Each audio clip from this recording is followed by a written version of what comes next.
चलो बहुत बढ़िया। रिकॉर्डिंग स्टार्ट हो चुकी है। और इससे पहले वाली कक्षा में हम आदिकाल को पढ़ना स्टार्ट किया था हमने। इससे पहले वाली कक्षाओं में हम आदिकाल से पहले आदिकाल के विभिन्न मतलब आदिकाल को बताने वाले बहुत सारे इतिहास ग्रंथ है ना। तो सबसे पहले हमने इतिहास ग्रंथों के बारे में पढ़ा कि कितने इतिहास ग्रंथ है हिंदी साहित्य के, बहुत इंपॉर्टेंट। उनकी विशेषताओं को भी पढ़ा हमने कि इनमें क्या ये अलग है, कौन काल क्रमानुसार है, कौन वर्ण क्रमानुसार है। इसके बाद फिर हमने आदिकाल का नामकरण पढ़ा, आदिकाल का समय पढ़ा हमने, आदिकाल का समय किसने क्या क्या माना, आदिकाल का नाम किसने क्या क्या दिया। उसके बाद फिर हमने आदिकाल को किस प्रकार से पढ़ते हैं, जैसे पहले सिद्ध साहित्य को पढ़ते हैं, फिर नाथ साहित्य को पढ़ते हैं। तो उन सिद्ध साहित्य को पढ़ा, नाथ साहित्य को पढ़ा हमने। उसके बाद उनकी विशेषताएं पढ़ी हमने। ये आदिकाल की चीजें है ना, सारी की सारी आदिकाल की देन है ये सिद्ध साहित्य, नाथ साहित्य। फिर अब जाकर इन 4-5 चीजों के बाद हम जैन साहित्य पे आते हैं। और जब जैन साहित्य पे आते हैं तब हम पढ़ते हैं उनकी प्रवृत्तियां, उनकी विशेषताएं। अब देखो हमारे पढ़ाए हुए बच्चों में देखो किनका किनका सिलेक्शन हुआ है। सबसे पहले तो अंजू का सिलेक्शन हुआ है, ठीक है ना, जो हमारे यहाँ पे पढ़ी ऑफिशियली। सुमित जी का, सुमित जी भी हमारे बच्चे माने जाएंगे, बिल्कुल ऐसा है, बिल्कुल सुमित जी ने, हमने साथ में तैयारी करी है, ऐसा है। सुमित जी का सिलेक्शन हुआ है 2। तीसरे नंबर पर शकुंतला जी का सिलेक्शन हुआ है, शकुंतला जी का हुआ है असिस्टेंट प्रोफेसर के लिए, इंटरव्यू के लिए। चौथे नंबर पर राशिका जी का हुआ है, शिरीन का भी हुआ है, शिरीन जो आते थे शिरीन का हुआ है, ताराचंद जी का हुआ है। 5-6 नंबर ये हो गया। इधर से उर्मिला जी जो भी आई थोड़े दिन पहले, शायद उनका भी, पर उनका पता नहीं, मतलब मुझे शायद रंजीत जी का तो नहीं हुआ, पर ये कुछ लोगों ने जैसे बताया नहीं है ना, तो उनका, पर मुझे लगता है उनका हो गया। जैसे उनका हो गया मुख्तार, मुक्ता जी जो आती थी ना अपने यहाँ क्लास लेने, मुक्ता जी का हुआ है। ताराचंद जी भी मुझे बोल रहे थे, बोला सर धन्यवाद और ये सब चीजें, बट ठीक है वो तो खैर उनकी मेहनत है वगैरह। और किस किस का हुआ है, मैं तो लिस्ट भी नहीं बनाया, मतलब ये देखो अपन को तो क्रेडिट लेना ही नहीं है, खैर ऐसी बात नहीं है। फाइनल जैन होगा तो सीमा जी का नहीं हुआ, इसका दुख है मुझे, सीमा जी का होना चाहिए था, सीमा जी का नहीं हो पाया बस किसी कारण से। वो तो अभी ये आए तो इसलिए मुझे पता चला। बाकी एक बार मैं चाहता हूँ कि इंटरव्यू के बाद इनका फाइनल हो जाए, तभी फिर हम प्रचार वगैरह, प्रचार तो खैर क्या, कौन सा कोचिंग है अपनी की आओ फीस वगैरह तो अपन तो फ्री पढ़ा रहे हैं सर, बिल्कुल। तो जैन साहित्य पढ़ना शुरू करते हैं अपन। शॉर्ट में पढ़ते हैं, पहले भी सिद्ध साहित्य और ये नाथ साहित्य शॉर्ट में पढ़ा था अपन ने रिवीजन के हिसाब से, जैन साहित्य भी शॉर्ट में पढ़ेंगे। कि आदिकाल का सबसे प्रामाणिक साहित्य माना जाता है ये। देखो हम एक बार अपभ्रंश अकादमी में गए थे, है ना। अपभ्रंश अकादमी जब हम गए थे ना जयपुर में, तो नाम जैसा लगता है अपभ्रंश अकादमी, कोई जर्जर वाली बिल्डिंग होगी एकदम पुरानी, पांडुलिपियां रखी होगी, नहीं। बहुत शानदार बिल्डिंग थी भाई साहब, बहुत जबरदस्त चमक रहा था, चेहरा दिख रहा था हमारा। उसमें बहुत ही प्यार से उन्होंने पांडुलिपियों को रखा हुआ था। पहली बार कागज का आविष्कार 10वीं शताब्दी में हुआ था। 10वीं शताब्दी में पहली जो कृति लिखी गई थी ना देवसेन वगैरह से संबंधित, या उस समय उनके रिलेटेड लोगों की वो कृति अभी वहां थी, और उसकी मैं वीडियो बना के लाया हूँ, फोटो बनाए हुए हैं मेरे पास। बस उसकी वीडियो बनाने का टाइम मुझे मिल नहीं रहा, वो वीडियो बना के डालूंगा मैं। तो ये देखो आप, सबसे प्रामाणिक साहित्य क्यों है, क्योंकि जैन लोग जो थे ना वो कहीं ना कहीं हर पाप करने से, मतलब छोटा मोटा पाप करने से डरते थे। डरते क्या, मतलब उनको मानते थे कि पाप ना करा जाए, बस ईश्वर की पराका। तो वो मानते थे कि यार पांडुलिपियों को एक प्रकार से संरक्षण करना एक प्रकार से धर्म का काम है। तो सबसे प्रामाणिक साहित्य इसलिए क्योंकि उनको सेफ रखा जाता था, वो सेफ रखते थे एक प्रकार से। तो ये बहुत इंपॉर्टेंट बात है कि सबसे प्रामाणिक किस लिए, कि आज भी इनका उपलब्ध हो जाता है, पहली कृति मिल जाती है इनकी। 8वीं शताब्दी से लेकर 13वीं शताब्दी तक इन्होंने साहित्य लिखा। और ऐसा कहा जाता है जैन साहित्य का जो उद्गम स्थल है ना गुजरात का काठियावाड़ एक जगह है, वहां से सबसे पहले मुख्य भाषा अपभ्रंश रही है इनकी। अपभ्रंश में काफी कुछ साहित्य लिखा है। भारत के पश्चिमी भाग में अधिक विस्तार हुआ है। तो भाई अगर ये भारत है, ऐसा भारत का नक्शा है यूं करके, तो पश्चिम मतलब ये गुजरात यहाँ पे तो है, तो गुजरात का काठियावाड़, तो गुजरात ऑटोमेटिकली पश्चिम हो गया। नीचे दक्षिण वाला इलाका महाराष्ट्र वगैरह, पूर्व वगैरह आप समझते ही हो, जहाँ पे सिद्ध साहित्य मिला था हमको। और उत्तर मतलब ऊपर का। रास, चरचरी, फागु, ये क्या है, इनके साहित्य के प्रकार है। रास क्या होता है कि रात्रि में गायन करने वाली एक विधा है, जिसपे क्या कहते हैं गाते हैं ना, ये उसको रास बोलते हैं। रासो अलग चीज है, रासो तो वीर गाथात्मक चीजें, वो हम पढ़ेंगे क्षत्रिय राजाओं की। रास जो शब्द है ना वो जैन साहित्य में प्रचलित है, न कि रासो अलग है। ये असिस्टेंट प्रोफेसर से पूछा गया प्रश्न है, ऑप्शन में रास भी था, रासो भी था। रास शब्द, रास सही माना है। बोला टब्बा क्या है, फिर टब्बा क्या है, एक प्रकार की गद्य का रूप है। जैन साहित्य के अंदर एक गद्य होता है, उस गद्य के रूप को टब्बा कहते हैं। ज्वाला जैन साहित्य में क्या लिखा गया, ज्यादातर धार्मिक और उपदेशात्मक काव्य लिखे गए हैं। अगर इन रचनाओं से जैन विशेषण हटा दिया जाए तो भी ये नाथ और सिद्धों की कोटि से भिन्न नहीं लगेगी। ये कौन कहते हैं, हजारी प्रसाद द्विवेदी का कथन है, ये इंपोर्टेंट है ये। बोला पहली ऐतिहासिक रास ग्रंथ कौन सा, हिंदी का। बोला हिंदी का पहली ऐतिहासिक रास ग्रंथ है पंच पांडव रास। किसने लिखा है, शालीभद्र सूरी ने। शालीभद्र सूरी ने पंच पांडव रास लिखा है। बोला पहला अपभ्रंश का सर्वप्रथम रास ग्रंथ कौन सा है? रास ग्रंथ। तो सबसे पहला रास ग्रंथ है उपदेश रसायन रास। किसने लिखा है? ये जिनदत्त सूरि ने। इंपॉर्टेंट है, पूछा गया है बहुत बार। जिनदत्त सूरि की उपदेश, जिनदत्त ने उपदेश दिए हैं। ये सब मैंने याद करवा रखा है आपको। एक जिन धर्म सूरि भी है, जिन धर्म सूरि अलग है, जिनदत्त सूरि अलग है, ठीक है ना। बोला ठीक है ना। उनकी जिन धर्म सूरि कौन सी? स्थूलिभद्र रास, स्थूलिभद्र रास। बोला यार कंफ्यूज हो जाएंगे ऐसे तो, जिन दत्त सूरि, जिन धर्म सूरि, उपदेश रसायन राज, स्थूलिभद्र राज। बोला भाई जो दत्त है ना, जिन दत्त, जन दत्त मतलब संजय दत्त, वो क्या कहता है? उपदेश देने में विश्वास रखता है। तो उपदेश रसायन राज जिन दत्त सूरि की। और जो धर्म जानता है ना, वो स्थूल पे रहता है। स्थूल मतलब धरती से जुड़ा हुआ रहता है। अर्थात जिन धर्म रास, जिन धर्म की कौन सी हो जाएगी? मुनि जिन धर्म की स्थूलिभद्र रास। हो गया याद? बस कोटा एजुकेशन हथ में पढ़ा आपने, कविराज से पढ़ा आपने, और फिर भी याद नहीं हुआ तो फिर तो मतलब पढ़ना ही बेकार है फिर तो। ऐसा अगर यही याद नहीं हुआ ना तो फिर कहीं और तो भूल जाओ फिर। हिंदी जैन रास परंपरा का आदि काव्य, यानी कि पहला काव्य, हिंदी जैन रास परंपरा का पहला काव्य भरतेश्वर बाहुबली रास है। बोला इससे पहले क्या बता रहे थे? दो, इससे पहले अपभ्रंश का पहला रास ग्रंथ बताया था मैंने, इससे पहले हिंदी का ऐतिहासिक ग्रंथ बताया था। लेकिन रास परंपरा का, जो जैन रास परंपरा जिसे कहते हैं, उसका पहला ऐतिहासिक आदि काव्य जिसे कहते हैं ना, वो भरतेश्वर बाहुबली रास है, जिसका लेखक है शालिभद्र सूरि। 1184 में लिखा गया है। और गणपति चंद्रगुप्त ने इसी को, शालिभद्र सूरि को ही क्या माना है? पहला कवि माना है हिंदी को, हिंदी का 1184 में। गणपति चंद्रगुप्त वही है जिन्होंने हिंदी साहित्य का वैज्ञानिक इतिहास लिखा है। जबकि नगेंद्र क्या करते हैं? नगेंद्र देवसेन का लिखा हुआ श्रवाकाचार को हिंदी का पहला ग्रंथ मानते हैं। ठीक है ना। देवसेन कृत श्रवाकाचार को नगेंद्र जो है, और नगेंद्र जो मानते हैं, वही पूछा जाना लायक है एग्जाम में। ठीक है ना, पूछा जाएगा वो भी। उसके बाद है स्वयंभू। स्वयंभू कौन है? अपभ्रंश का वाल्मीकि भी कहते हैं स्वयंभू को। बोले यार वाल्मीकि क्यों कहते हैं? अरे यार वाल्मीकि ने जैसे रामायण लिखी है, वैसे स्वयंभू ने भी रामायण लिखी है, इसीलिए कहते हैं। ठीक है ना। वाल्मीकि, वाल्मीकि बहुत इंपॉर्टेंट शब्द है। वाल्मीकि में छोटा ई आएगा, छोटा ई, वाल्मीकि। ठीक है ना। और ये पूछा जाता है, प्रत्यय के लिए भी पूछा जाता है वाल्मीकि को, और किसके लिए पूछा जाता है इसके अलावा? इसके अलावा शुद्ध शब्द, अशुद्ध शब्द के लिए भी। ठीक है ना। अब इसी बात पे पानी पी लेता हूँ मैं। पानी नहीं पिया मैंने आज काफी टाइम से, बहुत देर से काम ही कर रहा था इससे पहले भी।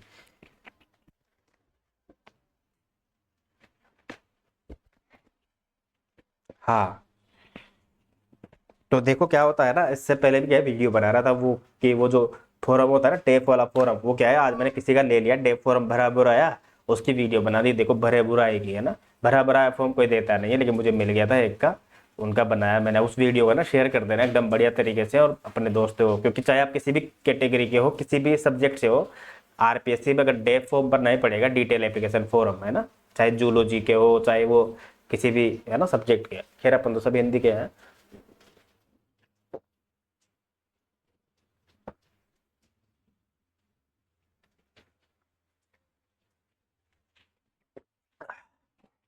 लेकिन फर्स्ट ग्रेड वाले हो, सेकंड ग्रेड वाले हो, सबको भरना पड़ता है वो तो, है ना। देखो अगले पेज पे अपन जाते हैं अपन। तो स्वयंभू का हो जाएगा, अपभ्रंश की वाल्मीकि हो जाएंगे। ये इनकी रचना इंपोर्टेंट है। मतलब पवमचर्यू, पवमचर्यू को पवन चरित भी बोलते हैं। एक प्रकार से राम गाथा है ये, राम गाथा मतलब राम कथा है ये। रिठणे में चरयू, रिठणे में चरयू भी इनकी बहुत इंपॉर्टेंट पुस्तक है। तीसरी है नए कुमार चरित, जिसे कहते हैं नाग कुमार चरित भी बोलते हैं इसको, तीसरी पुस्तक है। चौथी है स्वयंभू छंद। पवन चरित 1000 बार पूछी गई है, सीधी सीधी पूछी गई है। ठीक है। लगभग 693 के आसपास जन्म मानते हैं अपन स्वयंभू का, ये याद रखना आप। और पहला हिंदी का बड़ा कवि माना है राहुल सांकृत्यायन ने और राम कुमार वर्मा ने। बड़ा कवि, पहला हिंदी का बड़ा कवि। ठीक है। दूसरे नंबर पे हम पढ़ेंगे पुष्पदंत को। देखो जो चीजें इंपॉर्टेंट है, जितनी इंपॉर्टेंट है उतनी बताऊंगा मैं आपको, रिवीजन इसे ही तो कहते हैं। पुष्पदंत जो है 10वीं शताब्दी के। तो देखो किसने कहा है? भायण ने कहा है, था भायण ने इनको, अपभ्रंश का वाल्मीकि और ये सब। ठीक है ना, पूछता बहुत कम है, बस याद रखना आप तो। पुष्पदंत को कहते हैं अपभ्रंश भाषा का महाकवि, कहते हैं 10वीं शताब्दी। सीधा सीधा प्रश्न पूछता है। इस बार तो यूजीसी नेट के एग्जाम में पूछा भी था, जो रद्द हो गया था ना, कि पुष्पदंत का समय बताओ, देवसेन का समय बताओ। तो ये देखो पुष्पदंत 10वीं शताब्दी के। अपभ्रंश का व्यास कहते हैं। बोला व्यास क्यों कहते हैं? क्योंकि उन्होंने महापुराण, जसहर चरित, नए कुमार चरित, यानी कि नाग कुमार चरित उन्होंने भी लिखी है, इन्होंने भी लिखी है। और एक कोश ग्रंथ लिखा है, और एक लिखा है 63 महापुरुष गुणालंकार। तो देखो कंफ्यूज मत हो जाना, पहले तो एक क्वेश्चन आएगा जैन साहित्य से, एक क्वेश्चन आएगा नाथ साहित्य से, और उन तीनों से चारों से मिला के एक दो ही क्वेश्चन आते हैं पूरे आदिकाल से निजी से नेट में, तो उनमें से भी वो गलत कर दो तो फिर तो कोई मतलब नहीं है ना यार। अभिमान मेरु कहते हैं पुष्पदंत को, काव्य रत्नाकर कहते हैं, कवि कुल तिलक कहते हैं। जिसमें सबसे ज्यादा प्रश्न पूछा गया है महापुराण किसकी रचना है, महापुराण जो है किसकी रचना है, ठीक है ना। जसहर चरित भी इनकी रचना है, नय कुमार चरित भी है, ठीक है ना। मुझे कमेंट करके बताओ योगसार किसकी रचना है, योगसार, ठीक है ना, कमेंट करके बताओ शिवांश, ठीक है ना, वीना जी कमेंट करके बताओ योगसार किसकी रचना है, ठीक है। पुष्पदंत 10वीं शताब्दी के हो जाएंगे ये अपन ने लिख दिया यहाँ पे। जसहर चरित याद रखना अपभ्रंश की, और महापुराण याद रखना। इसके बाद देवसेन, आचार्य देवसेन। देखो देवसेन बहुत इंपॉर्टेंट है, देवसेन भी 10वीं शताब्दी के थे। श्रवकाचार इनकी अभी भी मिलती है अपन को, ये कृति ओरिजिनल कृति मिलती है श्रवकाचार। नय चक्र इंपॉर्टेंट है, दर्शन सार इंपॉर्टेंट है, भाव संग्रह, आराधना सार, तत्वसार, लेकिन सबसे ज्यादा इंपॉर्टेंट है आचार्य देवसेन की श्रवकाचार, ठीक है, हो गया बात। इसके बाद है मुनिराम सिंह। सीधा सीधा प्रश्न बनता है जैन साहित्य में सबसे ज्यादा रहस्यवादी कवि कौन है, बोला पाहुड़ दोहा के रचनाकार है मुनिराम सिंह, ठीक है ना। मुनिराम सिंह जो है पाहुड़ दोहा के रचनाकार है। सीधा सीधा पूछता है पाहुड़ दोहा किसकी कृति है, मुनिराम सिंह की। बोला यार परमात्म प्रकाश और योगसार किसकी रचना है, आ गए ना योगसार, तो जोइंदु की रचना है परमात्म प्रकाश और योगसार, जोइंदु की, सीधा सीधा पूछता है। बोला यार शालीभद्र सूर्य की रचना है, और बताओ। बोला भरतेश्वर बाहुबली राज तो अपन पढ़ चुके हैं 1184 में, भी 2 मिनट पहले। पंच पांडव राज भी मैंने 2 मिनट पहले बताया। एक बुद्धि राज भी याद कर लेना, क्योंकि बुद्धिशाली आदमी लिख पाएगा ना बाहुबली वाली चीजें। तो बुद्धि रास मतलब भारतेश्वर बाहुबली रास, पंच पांडव रास, शालीभद्र सूरी। वीडियो देखा करो यार, वीडियो में सारी चीजें मैंने लिख के बताई हुई है इस बार। बोला कवि धनपाल की कौन सी रचना इंपॉर्टेंट है, भविष्य कहा, जिसे भविष्य दत्त कथा भी कहते हैं। सीधा सीधा प्रश्न पूछता है, न कोई मिलान न कोई युग्म, सीधा सीधा, और आसान चीजें हैं। कवि धनपाल की भविष्य कथा। जिन पदम सूरी आ गया देखो। धूलिभद्र भाग, जिसे क्या कहते हैं स्थूलिभद्र भाग भी कहते हैं, ठीक है ना, सीरी थूलिभद्र भाग। इसके बाद अपनाया हरिभद्र सूर्य की जसहर चरी, इनकी भी है, इंपॉर्टेंट नहीं है।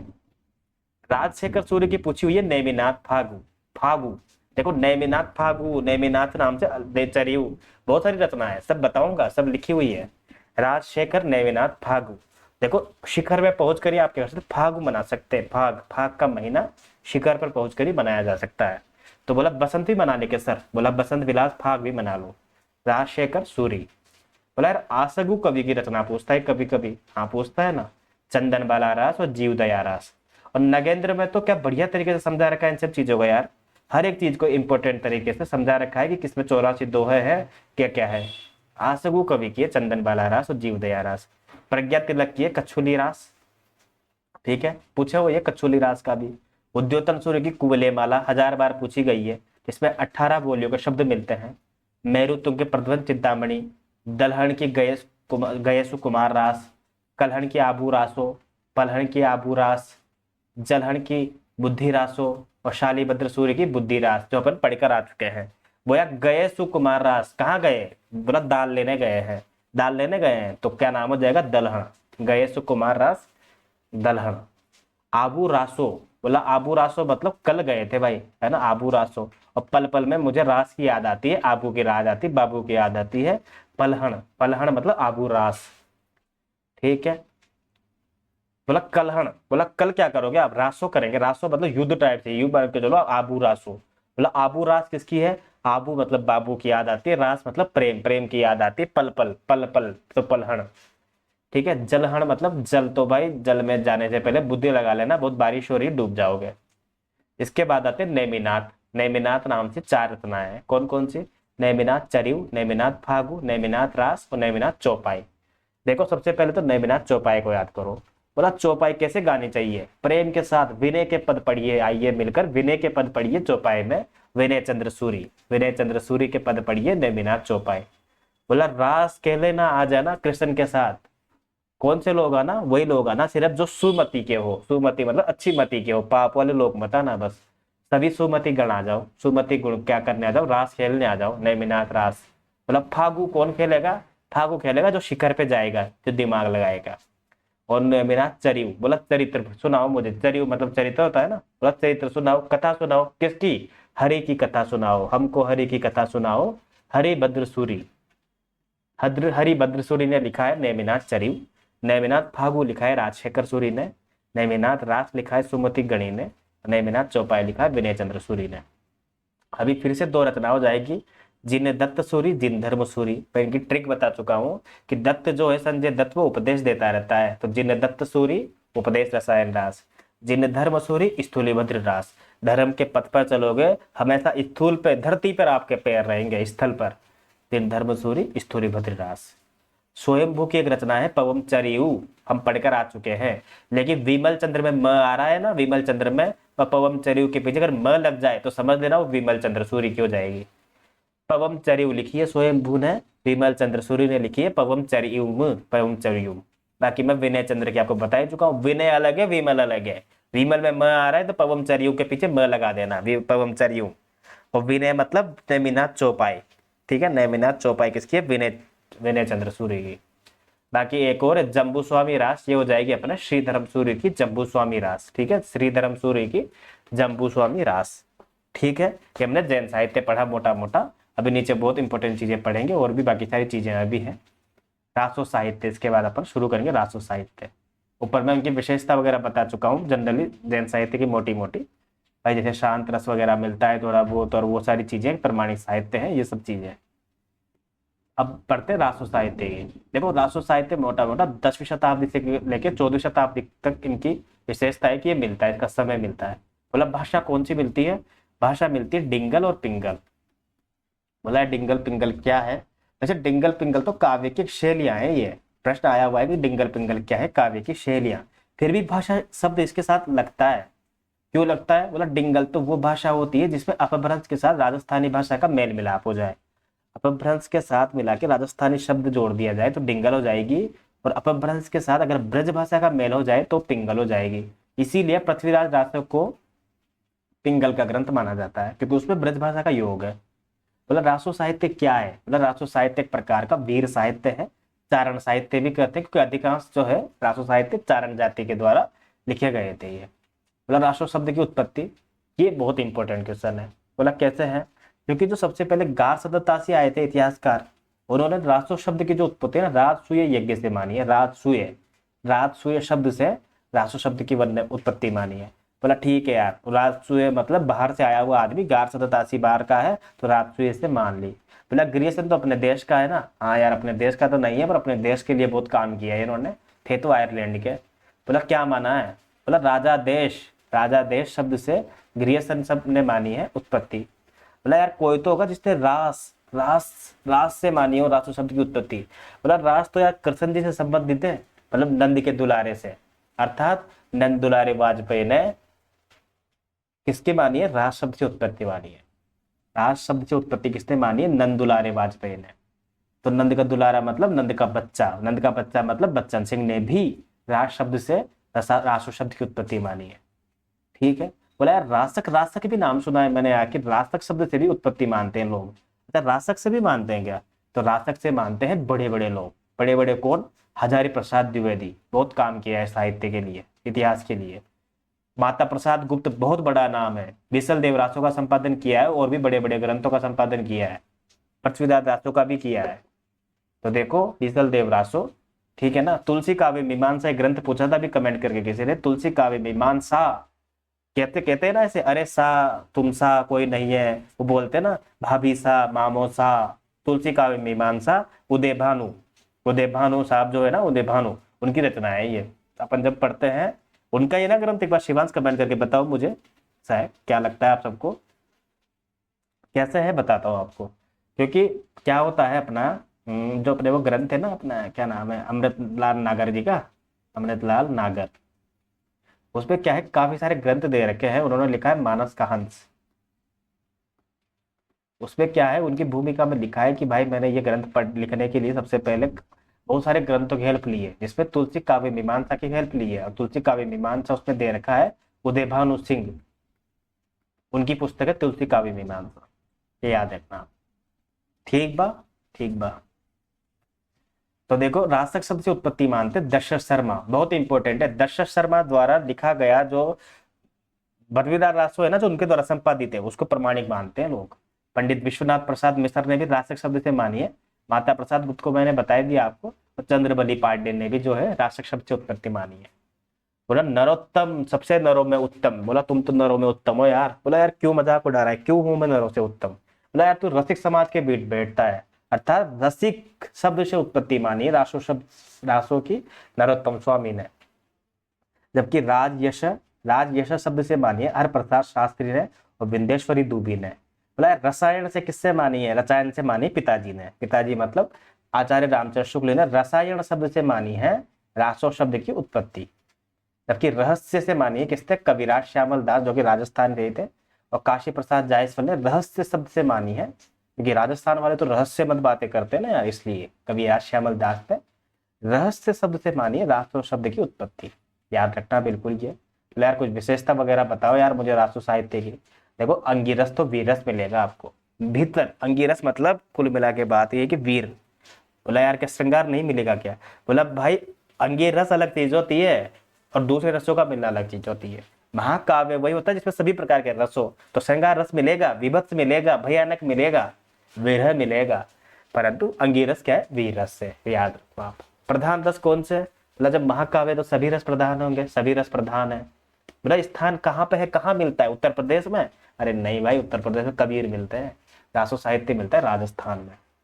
मतलब कैसा साहित्य, जन जागरण का है क्या, मतलब इंसानों से जुड़ा हो, सामान्य। अरे कहाँ यार सामान्य की फुर्सती कहाँ मिली उनको, तो अपने राजाओं के, अपने दरबारी जहाँ रहते थे उनके गाथा सुनाने से फुर्सत हो, तो वो दरबारी साहित्य लिखे, मतलब क्या बोलते हैं जन का साहित्य लिखे। तो कैसा है फिर, बोला दरबारी साहित्य है। दरबारी कैसा साहित्य है, दरबारी।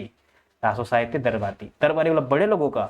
हाँ बड़े लोग मतलब कुलीन वर्ग का साहित्य। कुलीन मतलब क्या होता है, अरे यार सामंती, सामंती मतलब बड़े लोग, सामंती मतलब अभिजात्य वर्ग, अभिजात्य वर्ग का साहित्य है ये। ठीक है ना। उर्मिला जी क्या रिजल्ट रहा आपका आरपी असिस्टेंट प्रोफेसर का, बता दो फटाफट, क्योंकि आप पहले चले गए थे, बाकी मैंने अभी काफी बच्चों का नाम दिया था।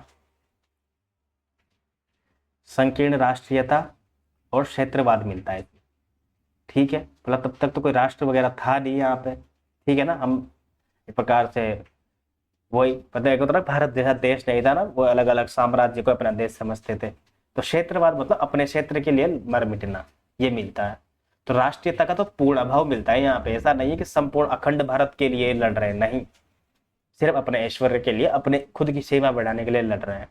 तो जनोन्मुक्ता मिलती है क्या, बोला नहीं, नहीं मिलती यार, दरबार की मिलती है। जनोन्मुक्ता मतलब लोगों के प्रति सहानुभूति, लोगों का वर्णन नहीं मिलता, इसलिए लोक जीवन का वर्णन भी नहीं मिलता है। जनजीवन के साहित्य की कमी भी मिलती है रासो साहित्य में। इसीलिए कहते हैं कि रासो साहित्य राजपथ का साहित्य है, जनपथ का नहीं। प्रकृति का यहाँ पे भी उद्दीपनकारी वर्णन हुआ है। और मैंने शुक्ल जी जब आपको पढ़ा, ये पूरा का पूरा शुक्ल जी का इतिहास पढ़ा दिया है, प्लेलिस्ट आप देख लेना, अपने चैनल पे मिल जाएगी, बढ़िया से समझा के।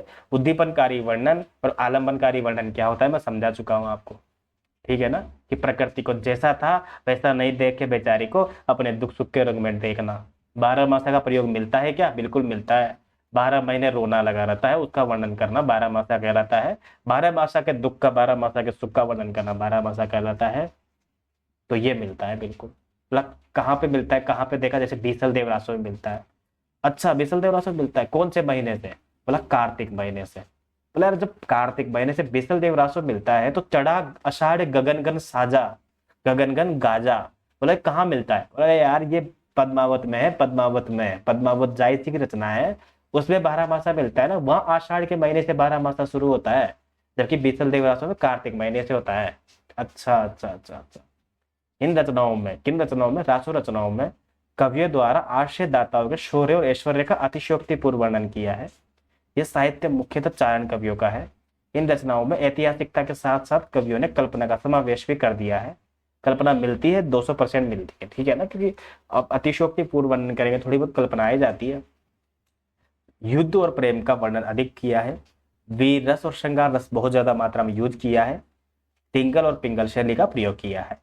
इसमें विविध प्रकार की भाषाएं और अनेक प्रकार के छंदों का प्रयोग किया। ऐसा नहीं है कि आपके सामने आ जाए कि सिर्फ सिर्फ तांटक छंद में लिखा है, सिर्फ और सिर्फ रोला, नहीं, अनेक प्रकार के छंदों का प्रयोग किया है, विभिन्न प्रकार की भाषाओं का प्रयोग किया है। बोला भारतीय संस्कृति की उदात्त अभिव्यक्ति मिलती है यहाँ पर, यानी कि भारतीय संस्कृति, यानी कि भारतीय लोग कैसे रहते थे, भारतीय राजाओं के, उनके किस प्रकार से मर मिटने वाली चीजें थी उनके लिए अभी स्वाभिमान वाली चीजें मिलती है यहाँ पे। इसको बोलते हैं भारतीय संस्कृति। लाज के लिए एकदम गर्दन कटवाना, ये वाली चीजें मिलती है, उदात्त अभिव्यक्ति मिलती है। बोला यार 2-4 रासु रचना बता दो यार। मतलब बता दो क्या यार, 100% बताऊंगा, वो एग्जाम में आएगी। बोला कौन कौन सी? जैसे खुमान रासो। खुमान रासो किसने लिखी है? खुमान रासो मैंने खुद ने लिखी है। खुद ने मतलब खुमान रासो, ख से खुमान, द से दलपति विजय। ख से खुद से ने लिखी है, ख से खुमान रासो, द से दलपति विजय ने लिखी है। बोला समय क्या है? बोला जब सबसे पहले पढ़ा रहा हूँ सबसे पहले यही आएगा क्रम से, समय से कोई मतलब नहीं है। सबसे पहले पढ़ा रहा हूँ तो सबसे पहले आएगी, मतलब 9वीं 10वीं शताब्दी का समय है, शुक्ल जी ने माना है। बोले यार कुछ लोग तो लास्ट में मानते हैं। अरे तो भाई क्रम से लगाएगा तो सबसे पहले आएगी, सबसे लास्ट में लगा देना। कुछ लोग लास्ट में मानते हैं तो लास्ट में लगा देना 17वीं 18वीं शताब्दी, क्योंकि हजारी प्रसाद द्विवेदी और मोतीलाल मेनारिया, इन दोनों ने राजस्थान में बहुत काम किया है। मोतीलाल मेनारिया ने तो राजस्थानी साहित्य पर भी काम किया है। ये 18वीं शताब्दी मानते हैं, तो कोई बात नहीं, अपन दोनों तरफ से जीत में है ना। अगर सबसे पहले कुमान रासो रहेगा तो भी क्रम से लगा देंगे, और सबसे लास्ट में रहेगा तो भी लगा देंगे अपन। तो क्या है इस खुमान रासो में? इस खुमान रासो में चित्तौड़गढ़ का जो राजा खुमान द्वितीय है ना, खुमान द्वितीय, उसका वर्णन मिलता है। साथ में खुमान द्वितीय से लेके महाराणा प्रताप तक का भी थोड़ा बहुत वर्णन मिलता है। तो दिमाग यहाँ खराब होता है कि खुमान द्वितीय 9वीं शताब्दी का था और 18वीं शताब्दी में महाराणा प्रताप के बाद के वंशज है, तो कब लिखा गया? इसलिए कुछ लोग शुरू का मानते हैं 9वीं 10वीं शताब्दी का, कुछ लोग 18वीं शताब्दी का मानते हैं। कालक्रम में यह ग्रंथ रासो काव्य में सबसे पहले लगाया जाएगा या सबसे अंत में, याद रखना। ठीक है, खुमान रासो खत्म। दूसरा ग्रंथ हो जाएगा बीसल देव रासो। कितने नर थे? 20 नर थे भाई। कितने नर थे? 20। तो नरपति नाहला ने लिखा है बीसल देव रासो। कब लिखा था? 1212 में, संवत अर्थात 1155 ईस्वी में। बीसल देव इसका नायक है, नायिका राजमती है, याद रखना। यार बीसल देव कौन है यार? कोई हुआ है क्या असली में? अरे हुआ है भाई, विग्रह राज चतुर्थ, जो राजा विग्रह राज हुए हैं अजमेर के चौहान वंश की शाखा में, उनको बोलते हैं बीसल देव। बोला यार अजमेर में तो यार पृथ्वीराज भी हुए। बिल्कुल सही पहचाना, उसी के पूर्वज है, याद रखना। अच्छा अच्छा अच्छा, कितने पार्ट में डिवाइड है ये रचना बीसल देव रासो? ये 4 पार्ट में डिवाइड है। 4 खंड कैसे है इसमें? मतलब पहले खंड में तो क्या होता है ना, पहले खंड में क्या होगा? विवाह, दूसरे में आ जाना रूठना, तीसरे में विरह, और चौथे में मनाना मिलना। खत्म बात। तो पहले में क्या हो जाएगा? मालवा के परमार भोज की पुत्री राजमती। बहुत इंपॉर्टेंट है, 1000 बार पूछा गया कि राजमती कौन है, या राजमती किसकी पात्र है, या राजमती किसकी नायिका है। नागमती और राजमती में कंफ्यूज मत हो ना, इसीलिए पूछा जाता है। उनको पता है कि राजमती नागमती में कंफ्यूज होगा बच्चा। और शाकंभरी नरेश मतलब सांभर, सांभर प्रदेश के राजा विग्रह राज का वर्णन है। बीसल देव दूसरे खंड में क्या होता है? पहले खंड में तो विवाह हो जाता है, दूसरे खंड में क्या होता है? बीसल देव जो है ना, वो रूट कर चले जाते, कोई टेढ़ी बात कर देती राजमती, तो उड़ीसा चले जाते घूमने के लिए। तीसरे खंड में क्या करती? राजमती का विरह वर्णन, ठीक है ना, वापिस आ जाता है ना 12 वर्ष बाद वो। तो राजमती मतलब तीसरे खंड में तो क्या होता है? राजमती दुखी होती है बहुत ज्यादा। कुछ लोग कहते हैं 12 महीने दूर रही, कुछ लोग कहते हैं 12 साल। अब खुद दिमाग लगा लो यार, कितने महीने कितने साल दूर रहा जा सकता है। चौथे खंड में क्या हो जाएगा? बिसल देव वापिस आ जाएगा। देखिए वही वाली बात है ना, अब इतने टाइम तो कि नैनों की जो पीर थी बरसों लगे कमाए, और देख पिया को सामने क्षण में दिए गवाए। ठीक है ना, कि बीसल देव का 12 मासा बाद लौटना और भोजराज द्वारा अपनी पुत्री को वापस ले जाना। क्यों? क्योंकि वो तो रूठ जाती है। फिर बीसल देव जाते हैं और चित्तौड़ से बना के लाते हैं। ठीक है ना। इसकी पहली पंक्तियां क्या है पता है? नाल रसायन आरंभ ही, कि कवि नाल यानी कि नरपति नाल ने रसायन रासों का आरंभ किया। शुक्ल जी रसायन को पकड़ लेते हैं और कहते हैं बोला यहीं से भाई साहब रासो शब्द की उत्पत्ति हुई है। और पहला 12 मासा हिंदी का इसी रचना में मिलता है। ये वीर रस प्रधान रचना ना होगा, युद्ध कहा हुआ है इसमें, श्रृंगार रस प्रधान रचना है ये। ठीक है ना। हालांकि वीर गीत परंपरा का और ललित मुक्तक काव्य करते हैं इसको। बोला यार कितनी अद्भुत सोच के साथ लिखा है ये। विप्रलंब श्रृंगार की रचना भी है ये, और ललित मुक्तक काव्य भी है। इसका 12 मासा कार्तिक महीने से शुरू होता है, जबकि पद्मावत का 12 मासा आषाढ़ महीने से शुरू होता है। बीसल देव रासो का संपादन किया था माता प्रसाद गुप्त ने, और अगर चंद नाहटा ने। माता प्रसाद गुप्त भी याद रखोगे चल जाएगा। इसीलिए कोई पंक्ति अगर बीसल देव रासो संबंधित आती है ना, तो ऑप्शन में हम लगाते हैं माता प्रसाद गुप्त, जब तक कि शुक्ल जी की पंक्तियां न हो वो। अगर आपको पता लग ही जाता है जगह शुक्ल जी की होती है तो। इस बार असिस्टेंट प्रोफेसर में आया था ऑप्शन, माता प्रसाद गुप्त था, लोगों ने माता प्रसाद गुप्त लगाया। जिन्होंने नहीं लगाया उनका गलत गलत हुआ। आचार्य रामचंद्र शुक्ल जो है वो बीसल देवरासो को वीर गीत परंपरा का प्राचीन ग्रंथ कहते हैं इसको। ये हो गया हमारा बीसल देवरासो। इसके बाद हम पढ़ेंगे परमार रासो, क्रम से पढ़ रहे हैं अपन। खुमान रासो के बाद में बीसल देव रासो, फिर परमार रासो। बोला इसको आलाखंड भी क्यों कहते हैं? बोला आलाखंड भी अब बताएंगे आपको। देखो रासो चल रहा है और रासो परंपरा में किसी ने छपवा दिया परमार रासो, किसी हिंदी के आदमी ने। तो कोई हिंदी का आदमी तो रासो परंपरा में छपवाएगा ना।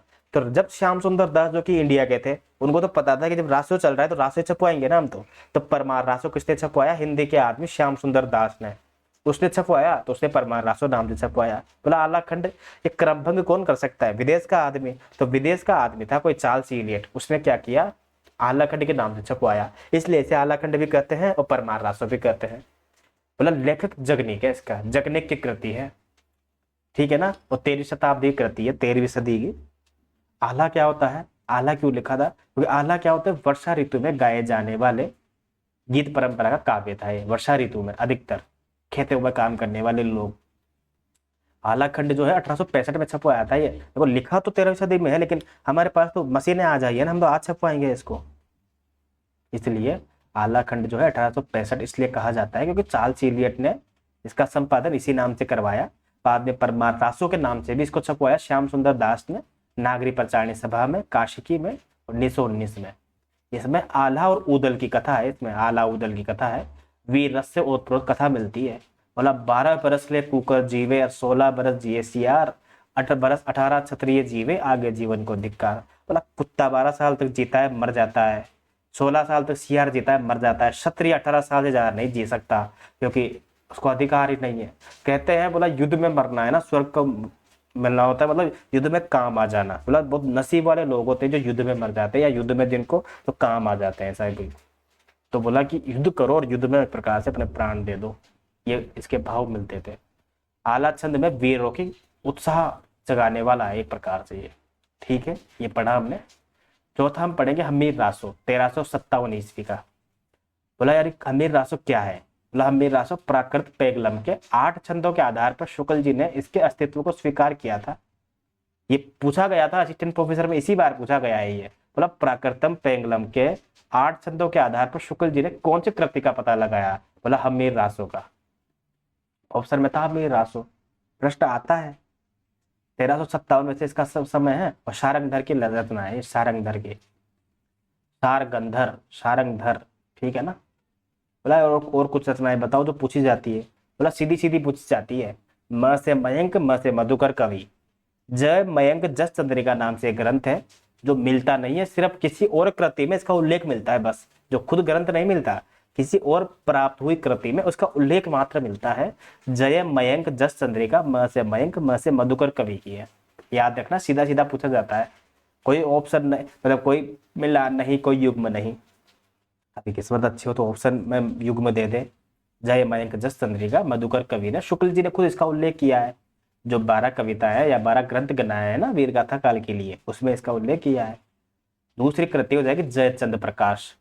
जयचंद कौन थे? जयचंद प्रकाश भट्ट केदार की लिखी हुई रखना है, ये भट्ट केदार की याद रखना है भाई, बहुत इंपॉर्टेंट है भाई। किसी को आदि काल, भक्ति काल ये सब विस्तार से समझने हो ना तो शुक्ल जी की पुस्तक पढ़ लो। हमने पूरा शुक्ल जी का इतिहास पूरा विस्तार से समझाया हुआ है।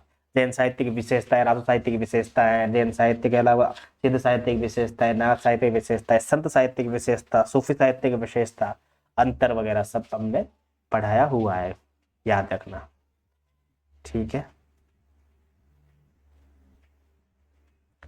ठीक है, बहुत बढ़िया। शिरीन जी का मैसेज आया कि उनका भी हो गया सिलेक्शन, ऐसा है, बहुत बढ़िया। इसके बाद अपन पढ़ेंगे पृथ्वीराज रासो, जो अपने आप एक चैप्टर है, चलता फिरता चैप्टर है पृथ्वीराज रासो। क्यों इंपॉर्टेंट है?